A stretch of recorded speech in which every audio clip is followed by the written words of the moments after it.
The shower turns on. You have 180 seconds, not 180 seconds to get clean. 180 seconds total. Wet yourself. Soap up. Rinse off. Done. The water isn't hot, it's tepid, recycled from the ocean surrounding you, purified 7 times, and it tastes metallic when it accidentally hits your mouth. Above you, 600 feet of Arctic water. For 2,847 days straight, this is the reality for submariners operating beneath the polar ice cap right now. No sunlight, no fresh air, no privacy. Right now, somewhere beneath the North Atlantic, 140 submariners are managing something most people never think about. Personal hygiene in a metal tube, where every drop of water creates noise. Where making too much noise means enemy sonar might detect you. Where detection means death. Modern nuclear submarines can stay underwater indefinitely. The reactor runs for decades. Oxygen generation never stops. Fresh water production is unlimited. The real challenge is actually living like a human being while pretending to be a ghost. Let's start with the thing nobody wants to discuss, but everyone needs to understand. Showering on a submarine is what happens when privacy dies. You strip down in a stall barely wider than your shoulders. The shower head hangs 6 inches from your face. You turn the knob. Water comes out. Room temperature. Not hot, not cold. Just tepid, recycled ocean water that's been purified so many times it tastes slightly metallic. You wet your body. 15 seconds. Turn off the water. Soap up. 30 seconds, maybe 40 if you're efficient. Turn the water back on. Rinse. 90 seconds if you're lucky. Total time, 3 minutes max. But what they don't tell you in training is that the shower isn't about getting clean. You actually have to maintain the illusion of normalcy. You have to spend 3 minutes alone, naked, pretending you're a regular person doing a regular thing instead of a weapon operator hiding beneath a foreign nation's territorial waters. Some submarines ration showers even more strictly. On extended deterrent patrols, crews sometimes go to a shower every 3 days schedule. Imagine that for a second. You're working 12-hour shifts in a confined space, sweating, breathing recycled air, and you get to properly clean yourself twice a week. The Navy issues these special no-rinse body wipes, like baby wipes, but industrial strength. Submariners go through hundreds of them. They've developed this technique where they wipe down in a specific sequence to maximize cleanliness while minimizing waste. Pits, face, groin, feet. In that order. Every single time. Deodorant becomes sort of currency. Some guys bring 12 sticks for a 3-month deployment. They trade it like contraband. 2 sticks of Old Spice for covering someone's watch. 1 stick of Degree for doing their laundry. Yeah, about that laundry. 3 washing machines. 140 people. Do the math, guys. It just doesn't work. Most submariners wear the same uniform for a week straight. The blue coveralls that identify them as submarine qualified. They sleep in them, work in them, eat in them. By day 5, everyone smells like a combination of diesel fuel, cooking oil, and desperation. But nobody complains, because complaining about smell on a submarine is like complaining about sand at the beach. It's just part of the deal. The laundry machines run continuously. There's a sign-up sheet posted in crew's mess. You get 1 load per week, maybe 2 if operations are light, and the engineering officer of the watch is feeling generous. Here's the insane part. Fresh water isn't the limiting factor. Submarines can produce thousands of gallons daily through distillation. The limit is noise and power consumption. Running washing machines creates vibration. Vibration travels through water. Enemy passive sonar can detect unusual patterns from miles away. So during ultra-quiet operations, when the submarine is stalking or being stalked, laundry stops completely. No showers either. The crew just accepts they're going to live in their own funk for however long it takes. One submarine crew reported going 22 days without running laundry during a surveillance operation near a hostile naval base. 22 days. The smell apparently became so intense that off-going watchstanders would strip in the passageway and seal their uniforms in plastic bags. And yes, there's the sleeping situation. And trust me, it gets weirder. A Los Angeles-class attack submarine carries 130 crew members, but has only 93 berthing spaces. Same math as before. Not enough beds. The hot racking system creates this sort of bizarre intimacy between sailors who might never speak to each other. You're climbing into a bunk where another man's body heat still radiates from the sheets. His smell lingers on the pillow. Sometimes you find things he left behind. A bookmark, a photo that slipped out, a good luck charm tucked into the corner. You learn things about your rack partner without meeting them. The guy who shares your bunk snores. You know because the sailor who sleeps there during your watch tells you.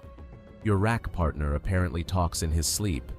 Whole conversations with people who aren't there. The bunks themselves are a masterpiece of minimalism. 74 inches long, 25 inches wide. A thin mattress. A reading light that barely works. A curtain that provides the only privacy you'll experience for 3 months. Some sailors customize their space. They tape photos to the bulkhead. Family, girlfriends, cars they miss. One guy famously covered his entire bunk ceiling with pictures of forests. Said it helped him remember what trees looked like. But there's a psychological trick submariners use to sleep. They call it submarine sleep. The ability to fall unconscious immediately, sleep deeply for exactly the hours needed, and wake up functional. No grogginess, no snooze button. You come off watch, climb into your rack, and your brain just shuts down like a light switch. New submariners struggle with this. They lie awake listening to ventilation systems, reactor coolant pumps, the constant mechanical symphony of a nuclear submarine. Everything hums at different frequencies. The boat feels alive. Veterans don't hear it anymore. Their brains filter it out. One retired submariner said he installed a white noise machine in his house that played submarine sounds because he couldn't sleep in actual silence. The absence of mechanical noise made him anxious. Next comes the food situation, because this is where submarine life gets genuinely creative. The galley on a submarine is approximately 150 square feet. That's smaller than most people's bedrooms. Inside this space, 3 cooks prepare 4 full meals every day for 140 people. Breakfast at 7 a.m., lunch at 1 p.m., dinner at 7 p.m. Midrat's midnight rations is possibly the most important meal on the boat. It's not leftovers, it's a completely separate menu designed specifically for sailors coming off the long watch. These guys have been staring at sonar screens or monitoring reactor temperatures for 6 hours straight. They're exhausted, mentally drained, and starving. Feed them well, they perform better. Feed them poorly, people make mistakes. And mistakes on a submarine are measured in casualties. The food itself comes from this fascinating supply system. Before deployment, supply officers calculate exactly what 140 people will consume over 90 days. Then they add 20% for safety margin. That means loading approximately 18,000 pounds of food. Vegetables, meat, dairy, frozen goods, canned goods, dry goods, 9 tons of groceries. But submarines weren't designed with grocery storage in mind, so food goes everywhere. Canned vegetables stack in the torpedo room right next to Mark 48 torpedoes. Frozen hamburger patties occupy every available freezer space, including freezers originally designated for scientific samples. Boxes of cornflakes get strapped to the overhead in passageways. For the first 3 weeks, you navigate by stepping over food. Hallways become obstacle courses. You learn to walk sideways, shuffle, duck under protruding boxes. As supplies get consumed, spaces gradually open up. Areas that were completely blocked become accessible. It's like watching a time-lapse of the boat expanding. Of course, fresh food disappears fast. Milk lasts maybe 10 days despite refrigeration. Apples and oranges start getting rationed by week 2. Lettuce becomes a memory after 2 weeks. By week 6, you're living on canned, frozen, and shelf-stable food. But submarine cooks are basically magicians. These guys create legitimate cuisine using ingredients that would make a professional chef quit. Taco Tuesday happens every week without fail. Pizza night is sacred. The cooks make everything from scratch: dough, sauce, toppings. They bake pizzas in convection ovens never designed for pizza, and somehow it tastes better than most delivery chains. There's a tradition on American submarines called Steel Beach Picnic.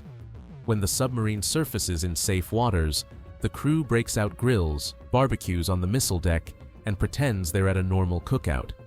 Except the picnic is happening on top of a nuclear-powered warship in the middle of the Pacific Ocean. One submarine cook became legendary for creating a birthday cake system. Every sailor's birthday gets recognized. Doesn't matter if you're the captain or the newest, non-qualified seaman. You get a cake with your name on it. That cook made 140 individual birthday cakes during one deployment, from scratch, in an oven the size of a microwave. But food isn't just nutrition, it's psychological armor. When you're 800 feet underwater, haven't seen daylight in 2 months, and don't know if your family remembers you exist, sitting down to a hot meal with your shipmates becomes a ritual that keeps you human. The crew's mess is where rank disappears. Officers eat the same food as enlisted. Everyone stands in the same line. Everyone gets the same portions. The commanding officer doesn't get special treatment. This creates something rare in military culture: actual equality. For 20 minutes during each meal, everyone is just a sailor eating submarine food. Submariners develop specific food obsessions during deployment.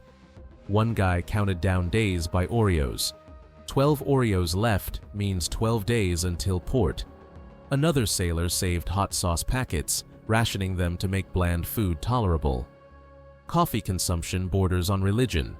Submarine crews drink coffee constantly. The industrial-sized coffee makers run 24 hours a day. Some guys drink it before watch, during watch, after watch. It's fuel. The isolation does something to your mind. Around day 60, submariners report experiencing this strange phenomenon.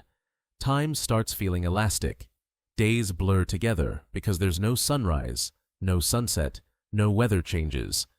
Your brain loses its normal temporal anchors. You might wake up and genuinely not know if it's Tuesday or Friday, if it's 8 a.m. or 10 p.m. The only way to stay oriented is by checking the ship's clock constantly. Some crews create artificial seasons. They change the temperature slightly every month, lower it in winter, raise it in summer. Just enough variation to give the brain something to track.